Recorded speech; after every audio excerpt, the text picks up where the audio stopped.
Қожа мен хан. Бір күні Қожа Насыр бір баймен жанжалдасып ханның алдына жүгініске бармақшы болады.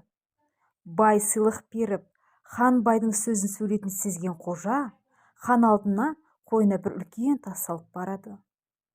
Хан екі жағының да арызын тыңдап болып, енді үкім айтуға кірісерде Қожа қақырынып қояды.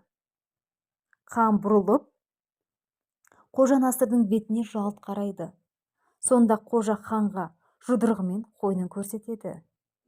Ханның көзі Қожа Насырдың қойнына түседі. Өйткені Қожа Насырдың қойны біраз қомақты болып, томпайып тұр екен. Хан Қожа Насырдың қойнындағы алтын бар екен деп дәмеленіп қалады.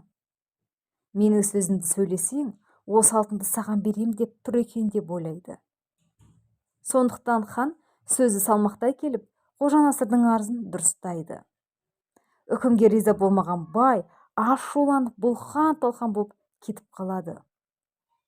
Бай кеткен соң хан күлімсіреп Қожа Насырды жанына шақырып алып: «Ал қожеке, маған ризасың ғой, байды саған жығып бердім. Енді қойныңдағы алтынның бәрін маған бер» дейді. «Тақсыр, мен сізге алтынды көрсеткенім жоқ қой.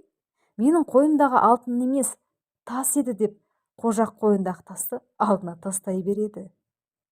«Сен маған билік айтарда көзіңді қысып қойныңды көрсеттің ғой, сонда ол не дегенің?» деп хан тамсанып қарайды. «Уа тақсыр, менің қойнымды көрсеткенім?